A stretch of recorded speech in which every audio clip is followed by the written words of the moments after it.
This is the Whole Care Network.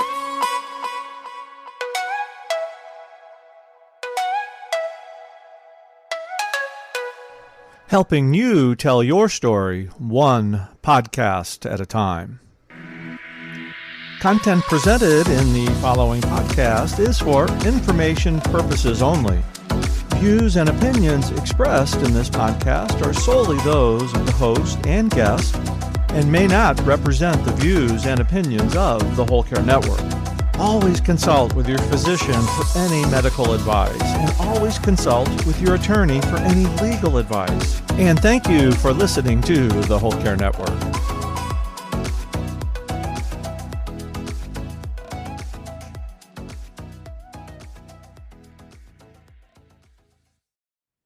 Your loved one has dementia, but they're still driving. In this episode, we're sharing 4 main tips about planning, preparing, and yes, eventually removing the privilege of driving. The 4 tips we're going to share is first, to understand the legal and insurance considerations in our locations, and they vary by location. The second one is around tracking our loved one, tracking the vehicle. The third one is about following, riding along, and eventually taking over driving. And the final one is eventually removing all the driving privileges. Are you ready? I'm ready. Let's have this candid conversation. Welcome. We are Sue Ryan And Nancy Treaster. This podcast brings our years of experience in a variety of family caregiving roles to prepare you to navigate your caregiving journey. We're sharing our personal experiences, not medical advice. And because it's our passion to support you on your journey, we believe no topic is off limits. We're bringing you practical tips And candid conversations. about the good, the bad, and yes, the ugly. in family caregiving. Let's get started. We're going to start it with safety. And safety is the best place to start because one of the first things that naturally worries us as a caregiver is whether it's safe for our loved one with dementia to drive. And we're probably concerned about them, for example, if they're going to be getting lost, which is completely understandable. However, the first focus on safety is really for the safety of others in the car as well, others on the road. And when we're the other person in the car, it's on us as well as our caregiver. And it's very, very important for us to consider several things when we talk about the whole area of safety. With dementia, as things begin to go away that we remember, some of the things that they may no longer have access to are some of the different rules of the road. How to obey traffic lights, how to follow the speed limits. Maybe they're going 35 in a 65 mile an hour zone. Maybe they're going 65 in a 35 mile an hour zone. Decision-making also slows down. Can they react to different weather conditions, to other cars, to things that are happening? Are they able to pay attention to everything that's going on around them, process it, and make the wisest choice, and do it in what often needs to be in a moment? One thing about removing the driving privileges, though, is it doesn't always have to be instantaneous. It can be gradual, and we're going to talk about ways that it can be gradual so that we can be supporting them, driving as long as it's safe for them, for others, for all of us. And we're going to talk about ways we can minimize the risk for others on the road and for our care receiver while reducing our anxiety. And trust me, Nancy, you're going to share on this. I had a lot of anxiety with that in the very beginning. Well, I think this is a common, one of those really early areas everybody has a lot of anxiety around because it's hard to know. It's hard to know. We've got 4 good tips, but I think the best thing to do is start with your tip, which is really one and done, right? So Yeah. legal and insurance, if you understand that, and if you're able to take advantage of the way Sue managed reducing or eliminating driving privileges, Yeah. you will save yourself a lot of heartache. So let's jump in with how you managed through it. We'll get started with what I did. One of the things that I had learned, and we'll put the links to give you some information in the show notes, One of the things I learned is different states have different laws about navigating driving when you've been diagnosed with a type of dementia. Like California and Pennsylvania, the doctors need to report it within 10 days of having given the diagnosis. Some states, someone could report that there's an unsafe driver and they'll be required to take a test. So you want to make sure that you understand in the state you're in what their legal requirements are. One of the other things that I learned, and our doctor explained this to me, and I went ahead and had him have the conversation with my husband, is about if your loved one has been diagnosed with a type of dementia and they are in an automobile accident, even if they were sitting at a red light, minding their own business, and somebody hit them completely unjustified, if they've already been diagnosed with dementia, it won't turn out well for them. People will, our doctor was sharing different lawsuits, different examples of what happens because the loved one's been diagnosed with dementia. Recognizing that, and that my hubby is a numbers guy, I called and asked the doctor's office if the doctor would be willing to share with him that information and have him understand that whatever they could sue us for, they would if we had any kind of an accident, if my husband, his name is Jack, if he was driving. The doctor said yes. I took them to the doctor's office. Jack went in. They had a conversation. They opened the door. Jack handed me the car keys, and he never asked to drive again. Wonderful. Now, on my side, and it was wonderful, on my side, I had lined up people who would call him to reach out to take him places. I made sure any place he wanted to go, I was right there on the spot, proactively often. Would you like to go here? Can we go do this? He had meetings he went to in the morning. I made sure I got him there. Other people may have brought him back. So he never felt like he had lost his independence. And we worked through it. It worked for us perfectly. The third piece of that is also very helpful is there are independent driver's evaluations in some states where people can give your loved one a driver's test to determine if they're safe to drive. There are several benefits of this. First of all, you don't have to do the driver's test with the state, because if you failed it at the state level, you're done. Secondly, I don't know if any of you have ever experienced this, but sometimes we don't take the best advice from our loved one, nor do they take the best advice from us. So our determining whether or not they're safe to drive may not be the best path. So this independent driver's evaluation is a really helpful step. And there are times when, it can give us peace of mind because they've determined that our loved one is still safe to drive. We can have that test taken multiple times as they progress. And sometimes it's comforting actually for the loved one if they're struggling in that they can share that with someone else. And that person can also help them because part of their training is to help with those conversations. So those are the three areas that I had is learning what the laws are, talking to the doctor, and it could be someone else, but having them understand, our loved one understand the impact, and then the driver's test. And notice in several of those, Sue leveraged the fact that another person might be the best person to have this conversation with her loved one. So that to me is also a big part of this story at the beginning. But either way, one and done, no need to go on to tip 2, 3, or 4. If you can get it taken care of this way, beautiful. And Nancy, you did not have that if you can get it taken care of that way experience. You had quite the opposite. Exactly. Now, first, let's say I didn't even try any of that. So for our listeners, definitely give this a shot. I didn't even try it. But secondly, I started with the safety concern, but mostly concerned that my husband was going to get lost. I have to say that was probably as big a concern as I had as anything else. And so the first thing that I did, and I found through enough support groups, a lot of people do this, is they track their loved one. We want them to be able to keep their independence and be able to continue to drive, but we want to make sure that we can help them if they get lost or if something happens. And so I tracked my husband through a tracking device. In today's world, you can use, and you can do Find My Phone.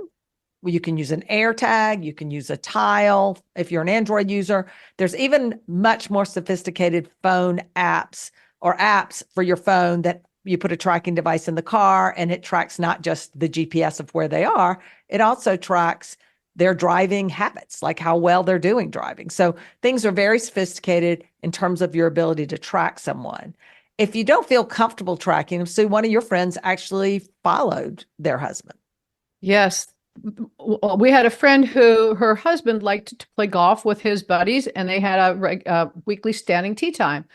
Several of the other golfers told my friend that her husband was having trouble driving and he was having trouble filling the car up with gas. And one day he was trying to use a Starbucks card to pay for his gas. He wasn't sure how to turn left into where they were going. And she was concerned about that. So what she started doing was after he would leave, she would follow him at a discreet distance and see how safely he was driving. And then she also actually recorded him so that when they had the conversation, she would have examples where he would know it was him and he would be able to actually see that. And, that's actually sort of a nice transition into our third tip. I can think what number we're on. Third tip, which is really actually starting to take over driving, but you start that by or it's easiest to start that by starting to ride along a lot. So you're riding along with the ability to start to understand how they're driving. Are they doing a good job? Are they understanding the rules of the road? What's going on? And you can ride along for a while and then start to volunteer to drive. Yeah. And when you start to volunteer to drive, you might be surprised how often they are up for that. You can use excuses like, I need to get gas in my car, or I haven't driven your car in a while. I'd like to drive it. Can I drive your car? It was pretty quick. I was up to driving 80-90% of the time. And I think that was because my husband, when I was using the tracker, I figured out he really wasn't going very far from home. He had edited himself down to really very staying close to home. And I think that's because he didn't know how to get places. So when I volunteered to drive, that opened him up to the opportunity to go places that he didn't know how to go without having to, scare himself. So he allowed me to drive to, I think, get him more places, but we never talked about it. He started letting me drive. So I took over driving slowly, and I'll tell you a bit of how we get to tip 4, but let me start with my mother-in-law and my mother both used the same strategy. They both took over driving. So my mother-in-law just decided that she was uncomfortable with my father-in-law driving. So she started saying, I'll drive. And she just started driving. And every now and then he would say, well, I can drive. And she's like, yeah, but I'm going to drive. Wasn't really any argument about it. Eventually, she just was the only one driving and didn't seem to ever be a big deal. And so in the discussion, she was done quickly with the whole process just by taking over driving without too much argument from him. My guess also probably a little nervous on his part about driving. My dad, on the other hand, my father-in-law has Alzheimer's. My dad had Parkinson's for 25 years. And my mother started being uncomfortable with his driving. He kept backing into the mailbox when he left the driveway. So she started volunteering to drive. So she volunteered to drive. She'd drive his car some, her car some. And after about a year where he hadn't driven at all, she was driving both cars, it was time for us to buy my youngest son a car. And she said, why don't you just buy your father's car? I'm like, oh, that is a great idea. Adam would love that car. She said, well, let me talk to your father about it. So she sits down to talk to my father and she says, since you're not driving anymore, would you be okay with us selling your car to Nancy for Adam? And he said, I'm not driving anymore. He hadn't driven in over a year. He didn't even realize he hadn't. Didn't even realize it. Yeah. So both my mother and my mother-in-law were done after tip 3, which would be hopefully awesome as well for everyone if you can get done that easily. So if you're not lucky enough to be done after tip 3, you're going to move on to tip 4, which is really completely taking away driving privileges. This is not a pleasant process. So let me first tell you how I got there. So at this point, I'm driving 80-90% of the time, but it was a Saturday and my husband really wanted to drive. I didn't fight it. We got in the car. I'm in the passenger seat. We drive up to our light, which is green, and it just turns red. As it turns red, there's a pause in the traffic where the other light has not turned green yet. To my husband, this was a moment where there was no traffic going and we're getting ready to make a left. He pulls right out in the middle of the intersection. Ooh. Horns are honking. I'm screaming a lot, by the way. And we get through it and out of it without having an accident, which was wonderful. And I'm questioning now, was that just a one-off or did he not really understand what lights are for? But I'd screamed a lot, so I'm sure I'm convinced he's now registered what happened. It'll never happen again. So on Sunday, he also insists on driving, and we are driving to go Home Depot or something. 2 times before we even get to our stop, the exact same thing happens at left on red. Exact same thing, out in the middle of a 4-lane intersection. It was really scary and not pleasant for either one of us. So, of course, I drove home and I told him, I'm sorry, but you're not going to be able to drive anymore. And he was very mad. So I hide the keys and don't forget the spare keys. I found the spare keys, made sure they were all in my purse, made sure my purse was with me or someplace where he wasn't going to go looking for it. And I waited. So at this point, his dementia is enough where he is losing things on a regular basis. And for some thankful reason, he did not assume I had the keys. So he just thinks the keys are lost. And so that's another thing. Don't make a big deal in front of him about taking the keys. Just wait, get the keys quietly while they're not paying attention so that you can play the game that they've lost the keys. So here we go. We're waiting. I'm waiting on the battery to die. He's looking for the keys every day. He's very upset because he can't find the keys. I have no idea where the keys are, of course. And eventually I try his car and the battery's dead. Good news. So amazingly that day I found the keys and we get in his car to take his car, but it's dead. Oh my, terrible problem. So we wait. So I tell him, I said, the car is dead. We need to call the service people, have it towed. So we have the car towed. And now he's asking me every day what the status is of his car. I said, oh, it's really bad. I said, your car it's got something seriously wrong with it. We need to just sell it. He at this point, he can't use the phone well enough to call and check himself. He's really relying on me to give him the information. I took a few days to tell him that it was just really bad and we had to sell the car. So he agreed to sell the car. So we sold the car. And for the next 2 months, he asked me continuously to take him to the lot to buy a brand new car. And he was furious I wouldn't do it. Now, I guess the point is it went on for 2 months. He was mad for 2 months, furious for 2 months. But the point is it went on for 2 months. When you're in the middle of it, it feels like it's going to go on forever. They're never going to stop being mad about this topic. And I'm here to tell you it stops. They do stop asking about it and they move on to other things and they get over it or forget about it. I'm not sure which, but it goes away. This too shall end. Now, and Nancy, to your point, one of the things, and we're going to have a whole episode on this, you told him the truth he needed to hear. Some people have an issue with lying to someone who's got a type of dementia. We're going to talk about that. What she was doing was telling him what would resonate with him in his mind at the time.